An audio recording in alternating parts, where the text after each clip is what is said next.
revolution we're talking about? The health revolution, baby. Absolutely right. The badge, exactly. Who's at the front line of that? Well, I go to like schools, and you know where it starts? It's like there are kids out there, and this is like one of the most frustrating things. I go to elementary schools, and there's kids that are obese. Obese, not overweight, they are obese with like diabetes. Usually it's the parents, but a lot of times the parents don't have it. They don't have the information, or the parents aren't there. So it's the PE teacher, or the friend whose parents have a coach. And then the parent gets inspired, the kid sees it, the kid sees the other friend. It's all about that. So I want to talk a little bit about, for me, the importance of what you guys are as being a coach. And that is, if you're in this, and don't get me wrong, the first thing when I ask coaches, why are you in this? One of the number one things, I hear, cha-ching, and that's all good. People are in it because they want to make money. They want to become financially independent. That is great. But if that's the only thing that drives you, I think you're going to make a good coach. I don't think you're going to make a great coach. Because in this business, which it is a business being a coach, the times will get tough. The money won't come in. People will drop out of your downline. Things will happen. And if all you want to do is make money, and times get rough, like they will, you're either going to slow down and not inspire people, or have people sign up that maybe aren't in it for the money and they're not inspired by you, or you're going to quit. But if you're not in it just for the money, and making a difference inspires you and drives you, then I think something else is going to happen. Because in times when the money's not there, what happens when Mrs. Smith says, guess what, I dropped 2 dress sizes, Revenant High, and my husband's on Shakeology, holla, it doesn't matter now, does it? Because you're giving that ripple effect. And that is what will drive you. So I just hope you guys never lose sight of that. That making a difference as a coach and inspiring others should really be at the tip top of why you do things. So an example personally for me, getting on The Biggest Loser.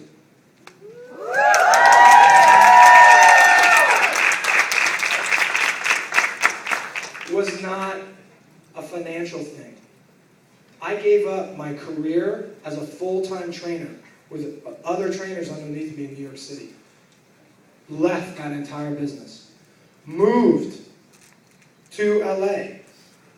Completely changed my life. Because I wanted to be a part of what they stand for, a huge team of making a global difference, the bottom line. It didn't make me rich.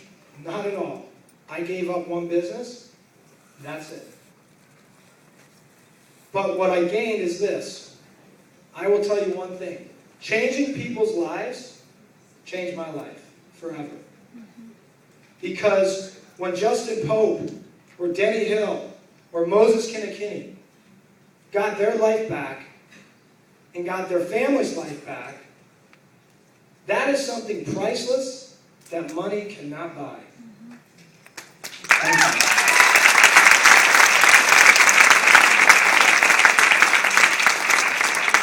How many of you guys know from episode 1 why they chose the unknowns? And immunity, right? So they didn't choose me as an iconic trainer. They didn't choose me because I had 10 seasons on the show.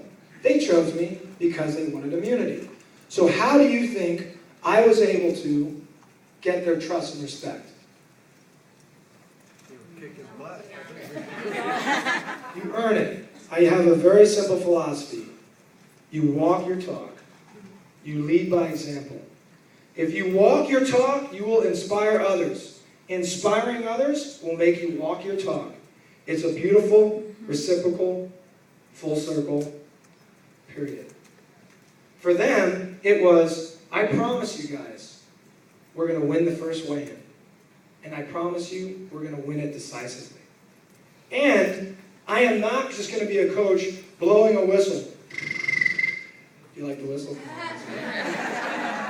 And saying, yelling at them or berating them about, I was like, that's not going to happen. The two most influential coaches I've ever had in my life, bronze medalist, wrestling coach, Olympic bronze medalist, and an All-American lacrosse coach. They never, ever yelled. When they wanted more, they either got on the mat or they got on the field and they led. They said, we're going to do 10 more laps. Guess who was in first place? They were every single time. So you think I'm going to bitch and moan about doing another lap when a guy twice my age is kicking my ass? There's nothing coming out of my mouth except I've got to dig deeper, and I want to be like that guy when I grow up. So when I said to those contestants, I'm not here to yell at you. I'm here to lead by example and show you that you can do it because I can do it. And I was an overweight kid too. And when I'm pushing the prowler, I'm putting on as much weight as Moses, saying, brother, you better step up in 4 weeks from now. And after that, there was no more bitching. There was no more moaning. And we crushed out in the first weigh-in.